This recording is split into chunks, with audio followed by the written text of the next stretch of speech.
Welcome to Chicago and the annual members conference of the National Association of Minority Automobile Dealers, NAMAD. We celebrate our 30th anniversary. We hope that you'll find much that will benefit you during the conference and that you'll find much to enjoy in the conference and in Chicago. In a sense, Chicago is the birthplace of NAMAD. On this 30th anniversary, we would like to briefly review our history. Understanding where we have come from is a useful prelude to planning our future. Our history is a proud story of struggle and triumph. The key to survival and success was then and is now unity. The Reverend Jesse Jackson began the process that led to the founding of NAMAD by summoning black dealers to Chicago as far back as 1970. The concept was implanted, and over the decade it was cultivated, and it grew in 1980 into an organization which has become the one we know today as NAMAD. So I asked for a meeting in Chicago. I recall like 7 or 8 came to that meeting. The stories of Mel Farr, Bill Shack, and Nate Conyers and the founding of first FLMDA and later NAMAD are well known. It has been a long road stretching back to when minorities first tried to enter the auto distribution business. Imagine if NAMAD had been around then. There were minority dealers before these three, but these three had the foresight, courage, concern, and wisdom to create our association. The founders of NAMAD took a giant step forward together in the national economic crisis of 1979-1980. They succeeded in bringing the resources of the federal government to the aid of automobile dealers. President Jimmy Carter, in response to the NAMAD initiative, issued an executive order creating a direct loan facility for all automobile dealers, not just minority dealers. Literally, hundreds of dealerships were saved from total ruin by this emergency loan program. In the summer of 1980, President Carter flew into Metropolitan Airport and in a speech announced the help that the federal government was going to give to the automobile industry. And Jimmy Carter called us an endangered species. As an endangered species under the Farm Act bill, that allowed the SBA to give us direct money. That was a real critical part, because if it wasn't for that loan, I wouldn't have made it.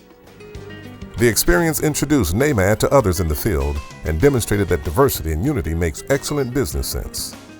Emerging from that crisis, NAMAD grew slowly at first, but the experience energized the leaders to recruit dealer candidates, increased the credibility of the organization with automobile manufacturers, encouraged the development of training and mutual development programs, and intensified the unity of the organization. By 1988 to 1990, the organization had grown and full-time staff was recruited. By 1995, a new executive director presided over explosive growth. Imported autos began to penetrate the American market. As the foreign car imports market expanded in America, the foreign manufacturers began to increase the number of dealerships. NAMAD worked aggressively to assure that minorities shared in the expansion of the foreign car dealership network. The agreements developed with domestic manufacturers were brought over into the burgeoning relationship with foreign manufacturers. NAMAD presented a blueprint for success. That became a basis for many discussions with manufacturers. Although the 15% goal is yet to be achieved, that landmark is still a useful objective in working with manufacturers. We asked for 15%. In asking for 15%, we knew that we would triple the number of dealers that was in place. We're making a lot of progress, but there's still a lot of work left to be done. And the association can speak with a voice of independence because it has the power and the opportunity to act. And, pleading your case without any strength behind it, and it's not just one dealer speaking, it's an entire group. The NAMAD annual conferences have evolved over the years, providing programs to introduce new cutting-edge technology and networking among dealers, manufacturers, suppliers, as well as educational and training seminars. Reverend Jesse Jackson has maintained a close working relationship with NAMAD. His Rainbow Push Automobile Coalition has proven a valuable ally in many difficult situations. Reverend Al Sharpton has also contributed to the growth and success of NAMAD over the years. Relocating the NAMAD headquarters to the Washington, D.C. area facilitated interventions with the federal government and advanced working relationships with other organizations as NADA and AIADA. Members of the U.S. Congress have frequently come to support and/or pioneer NAMAD initiatives. The relationships with senators, congressmen, and their staffs have been a vital part of many of NAMAD's successes and in staving off initiatives which would damage NAMAD interest. Several have been stalwart allies in difficult times. Historically, the Congressional Black Caucus has fought to advance NAMAD objective. The Hispanic Caucus and the Asian Pacific Caucus have more recently stepped forward to help the cause. The unity and diversity of NAMAD was highlighted in 1997 when Martin Kumba was elected chairperson and the first Hispanic elected to general office. The associations known as now black organizations or African American organizations became minority organizations, which included African Americans, Hispanics, Native Americans, and Asian Americans. And as a result of that, I think we have found ourselves to be a much stronger organization. NAMAD's success has paralleled the accomplishments of civil rights organizations. NAMAD has worked with the National Association for the Advancement of Colored People, the Urban League, the Southern Christian Leadership Conference, and other organizations in pursuit of our common goals. NAMAD conducted the first ever joint NADA Congressional Black Caucus and Hispanic Caucus reception. Pioneering in the development of a reservoir of minority dealer candidates, NAMAD, working with manufacturer representatives and the National Association of Automobile Dealers, prepared selection and training programs to identify and train new minority dealers. As part of its mission, NAMAD conducted diversity training seminars for the National Automobile Dealers Association in Chicago and at NADA headquarters. NAMAD expanded the Dealers Development Summit for manufacturers to include think tank sessions. Working in concert with manufacturers, NAMAD expanded diversity training for Jaguar, Mercedes-Benz, Volvo, Volkswagen, and BMW as these luxury brands increased their marketing efforts in North America. NAMAD pioneered in developing the concept of a minority breakfast as an integral part of the National Automobile Dealers Association annual conference. Strengthening the advance toward unity and diversity, NAMAD added 8 new seats to the NAMAD Board of Directors to include more non-African American board members, bringing the total number of board members to 28 in the year 2001. NAMAD celebrated the 25th anniversary in 2005. As the economy expanded, so did NAMAD, with vigorous recruiting, training, and mentoring. NAMAD membership grew. Of course, there were attendant challenges. New minority dealers somehow went out of business at a rate that seemed disproportionate. NAMAD pressed forward with new initiatives, new support systems, and on balance, NAMAD membership grew. A new full-time executive director assumed leadership and was made president. NAMAD leaders traveled throughout the country advancing the mission. In 2005, the first Asian American Pacific Islander was elected chairperson, demonstrating for all to see the unity and diversity of the National Association of Minority Automobile Dealers, NAMAD. For us to be successful, we have to embrace that diverse culture. So it does make in a business sense to embrace every different ethnicity in our mainstream. New leadership emerged in 2006 as Damon Lester took over the presidency and Desmond Roberts became chairman. Taking advantage of the nation's record economic expansion, NAMAD continued to increase its political and economic strength and influence. State and federal government leaders, as well as leaders in the industry, accorded increased attention and respect, requesting NAMAD opinions on proposed rules and regulations. NAMAD leaders testified at congressional hearings. Despite the problem of disproportionate attrition of minority dealers, NAMAD membership continued to grow. Through good and bad times, NAMAD pressed forward in unity and diversity, increasing opportunities for ethnic minorities in all aspects of the automobile industry, and seeking to ensure the presence of a meaningful representative number of minority entrepreneurs and employees in the retail sales, supplier, and service sectors, as well as in the manufacturing ranks. The biggest success NAMAD has had has been having a cooperation among all minority bodies to come under one.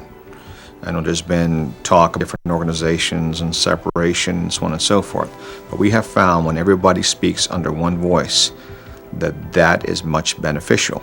In our dealer body and in our dealer count, we are losing we are gaining as minorities, but we're losing as black dealers. And that is something that we as an associate have to address those issues. And so, yeah, there's going to be friction. And the thing that we have to always guard against is let's not tear up ourselves. In 2008, NAMAD honored its founding fathers, Bill Shack, Mel Farr, and Nate Conyers. Also gave the first Woman of the Year award to Miss Norma Ross. The forefathers, I respect them greatly. I admired them greatly, their tenacity, their fortitude, their pioneer spirit. Late in the year, the economy changed and the automobile sales were the first to be impacted by the emerging crisis. It was clear from the beginning that the scope of the challenge was national and soon became international. The origins were not in the automobile industry, but automobile sales were the first indicator that the economy was in serious trouble, even before the housing, mortgage, and building sectors showed the downturn. Recognizing immediately the magnitude of the rising crisis, NAMAD leaders issued a call for an emergency response from the federal government. As the crisis deepened, NAMAD leaders sought to rally industry leaders to demand urgent and immediate action to stop the economic slide and to specifically take emergency measures to rescue failing auto dealers with special financing and to shore up automobile sales with special programs. Unfortunately, not all of NAMAD advice was heeded, and the Cash for Clunkers initiative was one of the few results. For a while, that helped, but clearly it was insufficient, and the downturn went deeper. The survival of American automobile manufacturers became precarious. NAMAD was out front leading the charge to rescue the American manufacturers. NAMAD reasoned that its members would be again disproportionately and negatively impacted if the domestic automobile manufacturers were allowed to collapse into uncontrolled bankruptcy. The American manufacturers have survived, and NAMAD helped the process. NAMAD was active, NAMAD was aggressive, NAMAD was present when decisions were made, and the NAMAD voice was heard. Again, they didn't always do it the NAMAD way, but make no mistake, NAMAD made a contribution. NAMAD is striving to provide a platform to promote and celebrate the invaluable synergy between the automotive manufacturer and minority auto dealers. At a time when our nation is facing extraordinary economic challenges, cultivating opportunities for small and minority-owned auto dealers is essential for revitalizing the American economy. What a year for the industry! As the industry inches back to profitability, there are many success stories to be proud of. Everyone in and connected with the auto industry has gone through some turbulent times in the last year and a half. Those who are fortunate enough to survive are in recovery mode. While some have been fortunate enough to receive direct assistance from the federal government, others are finding it difficult to get funding to recover. We need the government and this administration to step in and provide direct loans to automobile dealerships throughout the country, similar to what they did in 1980 during the Carter administration with the Chrysler bailout. Banks and captive institutions are not lending to any dealer even with the government guarantee, as they do not want to take that risk. And I think it's also coming directly from the regulators who are telling the banks that at this point dealerships are toxic. The issue is so crucial to the recovery of the auto industry. Minority businesses are critical to the industry's success. Desmond Roberts, NAMAD chairman, spoke eloquently on the need of continued unity and diversity in the face of economic challenges. For more than 2 decades, NAMAD has trumpeted the advantages of inclusiveness. We saw this new majority developing more than 30 years ago and made it our mission to ensure the automotive industry was positioned so that we could all benefit from the rising tide of inclusion and acceptance. NAMAD leadership continues its commitment to promote diversity. We welcome NAMAD new chairman, Jose Pozos. NAMAD's goal today has been leading its members into key strategic battles as the association continues its fight for minority dealers to better economic times. For years, NAMAD has developed relationships, even some friendships in government with automobile industry associations, senatorial and congressional staffs. NAMAD has established a presence and cultivated an image of aggressive but responsible and informed opinion. NAMAD views and advice were sought, and NAMAD was prepared to do battle on behalf of minority dealers. The economy is still in difficulty. Like everybody else in America, we in NAMAD have taken a big hit these past 2 years. We have been seriously damaged. There's no concealing that fact. However, our credibility is strengthened. NAMAD goals are still in place so that as the economy revives, NAMAD is there, prepared for the opportunities ahead. We are looking ahead. We hope that you all are too. The great actor Morgan Freeman quoted Denzel Washington as having said of his remarkable career, "Success is the convergence of opportunity with preparation." We are NAMAD.